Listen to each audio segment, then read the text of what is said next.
am a 33 years old female, have been engaged to my fiancé, 37 male, for 5 months.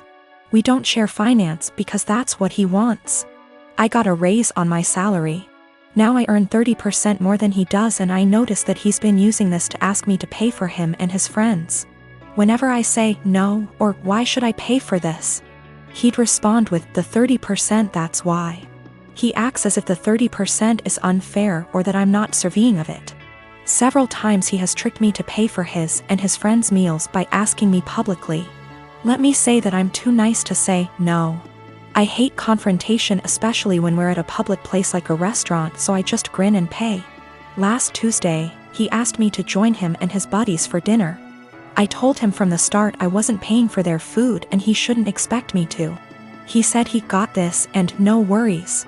We got to the restaurant, met his friends, ordered food. And in the middle of the meal he leaned in and whispered that I would be paying for everything he and his friends ordered. I got so mad I whispered back, no. But he probably relied on me not causing a scene in public and in front of his friends. He said, you have enough money, you could pay for everyone's food, 30%, remember? I was fuming inside. Instead of reacting negatively and losing my temper, I waited till the bills arrived. They were already split from the start when we first ordered. I paid for mine, then I excused myself to the restroom. I then sneaked out from there, got into my car and went home. I started getting phone calls from my fiancé, then texts asking where I was. I texted back saying I didn't appreciate how he put me in this situation and basically tricking me into paying for his and his friends' food. I told him I went home, then stopped replying. An hour later he came and started yelling at me, calling me selfish, irrational, cheapskate and childish for sneaking out like that and leaving him stuck with a bill he could not pay. He had to call his brother for help. We had a loud argument, then he walked out. His friends didn't speak to me on this, but he told me they're disappointed in my behavior and are telling him to take time and reflect on the type of woman he's gonna be married to. He said that because the restaurant wasn't expensive, then I could have just paid. He admitted not telling me about it till later, knowing I'd refuse. He still thinks my reaction was childish and unacceptable. I am a 17 years old female, and I still live with my mom, my stepdad, and my 2 half-siblings, 5 and 7 year. My dad died when I was 5, driving me to the hospital. Mom didn't want to pay for an ambulance. He died in the crash and my leg and spine got busted up in a way that has left me needing a cane pretty much ever since. My stepdad's always been a little distant with me. He likes to make jokes about how I'm an early blooming black widow. I think he gets that from my mom, who blames me for my dad's death. I do too, it is my fault after all, so I don't push back on it. Anyway, the point is that with the current situation my parents are always looking for ways to get my half-siblings active and doing things without leaving the house, and have recently settled on scavenger hunts. I have no problem with this, honestly. I wish they'd stop hiding stuff in my underwear drawer, but it's a 5-year-old and a 7-year-old, so that's not the worst. My problem though is that they keep taking my cane when I'm not looking. I tend to get lost in my homework and my writing hobby and zone out, and having it be one of the items that my half-siblings have to find. When I complain to my stepdad, he's a SAHD, so is usually the one running these things. He scolds me for being selfish and points out that my swivel chair has wheels if I need the bathroom and that they always get it to me before I have to go downstairs for dinner. I tried my mom yesterday, and she said that I was being a brat and that if I wanted a father who cared about me I shouldn't have killed my dad. I got really upset at that point and called my grandparents, my mom's parents. Dads are dead too. They showed up at 10 p.m. yesterday, and Grandma screamed at them while Grandpa packed my stuff up and helped me out to their car. My mom's been blowing up my phone and email, calling me all sorts of names and accusing me of turning her family against her and trying to get her in legal trouble, since minors can't move out. And I can't help but think that maybe she's... I've been with my boyfriend for 11 years, since I was 15. His mother has hated me since the first day she met me. She hated me due to my ethnicity, Kosovan Albanian. She hated me due to my career. I work as a model, and she decided that makes me an empty-headed, vain, shallow person. Then when I told her I still planned to go to university alongside my career, she said I was doing it to impress my boyfriend. I've since left uni with a distinction, and her new reason to hate me is I try too hard. She has also insisted I've cheated on him throughout our entire relationship, which is a ridiculous claim. I've never even kissed another man in my whole life. I have zero desire to cheat and never will. Late last year, she attempted to void the insurance on my boyfriend's motorbikes. She tried to do this under my name, so hypothetically, when he was arrested for riding with no insurance and called his insurance company, I'd get the blame. After this happened, my boyfriend and I agreed to cut her out. However, it hasn't stuck. She left my boyfriend alone and respected his wishes for NC, but she's continued to contact and harass me. This leads to the last few weeks. My boyfriend works as a motorcycle test rider, and he got in an awful motorbike crash while working. As such, I now need to care for him. I'm okay with that, and I'm focusing on seeing it as an opportunity for us to get closer. It's been nice, honestly. However, his mother has been awful to me. She's called me litany of terms. From things as tame as stupid to things as awful as a nasty Serbian half-breed. I'm not Serbian, and she's well aware that calling a Kosovan a Serb is offensive. I tried to block her, so she started making new iMessage accounts and began to continuously harass me via those accounts. Then came Friday night. The police turned up at our door. I was pretty confused and was quickly told they were there to do a welfare check as they'd received multiple claims of horrific abuse I was apparently putting my poor boyfriend under. Obviously, they quickly discovered he was fine, albeit grumpy, and they left.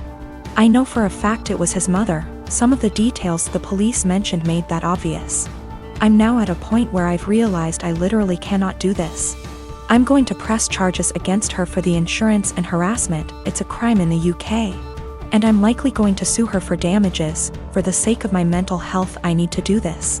I don't want to be a victim, and she needs to be forced to stop. I have mentioned my intentions to her if she doesn't back off, and she's pretty much mocking me and saying I won't. I absolutely will. I just feel like this morally may make me an awful person. She sucks, I know this. However, she's old and miserable enough as is, and I feel like doing this may ruin whatever small amount of life she has left. It feels like it may be too far. I really don't know though, and I genuinely cannot be objective here. Background about my sister. 2 years ago, my sister was killed in a car accident. She was riding with a friend to the mall. The friend's parent was driving. And teenage boy plowed through a red light while texting on his phone and hit the car my sister, Carrie, was in. Carrie was killed instantly, and her friend, June, was in a coma for 3 weeks before her parents took her off life support. When Carrie passed, I was devastated and angry and just not in a good place. Carrie and I had been extremely close. Despite a 7-year age gap between us, we enjoyed a lot of the same shows. We went to concerts together. We volunteered together, and I took it upon myself to guide Carrie like any big sister would do. Our parents were extremely busy with work most days, and Carrie and I would often cook together and do crafts when we weren't too busy with school work. Carrie wanted to be a NICU nurse when she grew up, and I helped her find a volunteer position at a local hospital to help get her gain some experience being around patients. In short, Carrie was my sister and best friend, and when she passed, I was a mess. The last craft Carrie and I made together was a set of candles. We bought the wax at a local craft store, and we both made each other a candle and decorated the jar it was in. That was the day before she was killed. At her funeral, Carrie was buried with the candle I made her. The candle Carrie made me sits on my desk next to my favorite picture of her and I together at the beach. Or it did, until last week. Background about my boyfriend. I met my boyfriend about 1.5 years ago, about 6 months after Carrie passed. I wasn't looking for a relationship, I was still grieving my sister's death. But Eugene came along, and it was love at first sight. He was extremely supportive, let me cry on him when I needed to, didn't push me into getting over grieving or anything. He was extremely gentleman about everything and very, very patient. After 6 months of seeing each other pretty regularly, we made it official. Eugene came into my life at a very low point, and he has always been very respectful of sentiments I keep from my sister. Never asking me to take them down, always giving me space when I needed to cry. Eugene, along with most, if not all, of my friends and family know about Carrie's candle. There was a point after she died where I would take the candle with me everywhere out of fear that someone might light it, or steal it. Or who knows what. The point is, that candle was and still is a very important part of my life and something that my sister made for me and me alone. When Eugene and I moved in together about 4 months ago, I packed away most of the reminders of my sister and put out the candle and picture on my desk. I felt that this was a huge step because when I'd lived just by myself I had pictures everywhere and a few knickknacks laying around from my sister. I wanted to make Eugene and I's home our home with just a small part of my sister there. Eugene understood and was very supportive. Last week, we had a massive winter storm that knocked out power. We didn't have power for 3+ days.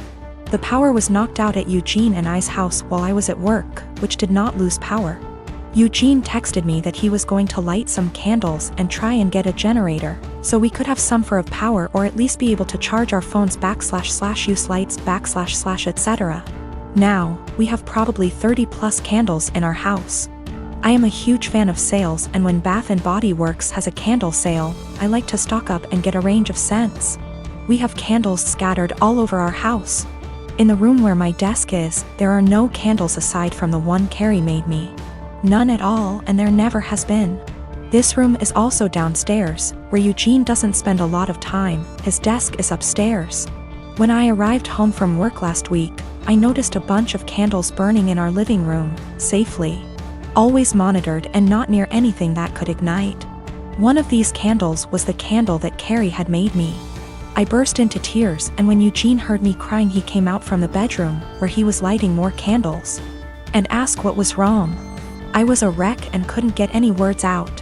When he tried to calm me down, I shoved past him and locked myself in the room where my desk was and just cried. I don't know how he could be so stupid. He knew, and I thought he understood how sentimental the candle was and how much I cherished having a candle that my now deceased sister had spent time making with me just a day before she was killed. I haven't been able to speak to Eugene since it happened, Tuesday of last week. He has tried to explain why he did it, because he needed candles to be able to see, but I just can't wrap my head around it. He hadn't gotten into the large candle stash I have upstairs right by the living room where Carrie's candle was, but went downstairs, out of the way to grab the most sentimental, cherished item I have. The candle was burning most of the day while I was at work and is now melted and pretty much gone. I do still have the jar it was in, but I can't look at it without bursting into tears. Eugene says it was an accident, but I just don't believe that. He said he was getting around to lighting the candle surplus we have upstairs, but just hadn't gotten there yet. After being home 6 hours alone with no power, I am heartbroken and feel like this is a major slap in the face. I feel disrespected. I feel like he disrespected my sister. I just don't know what to do. I don't feel like I can forgive him for this.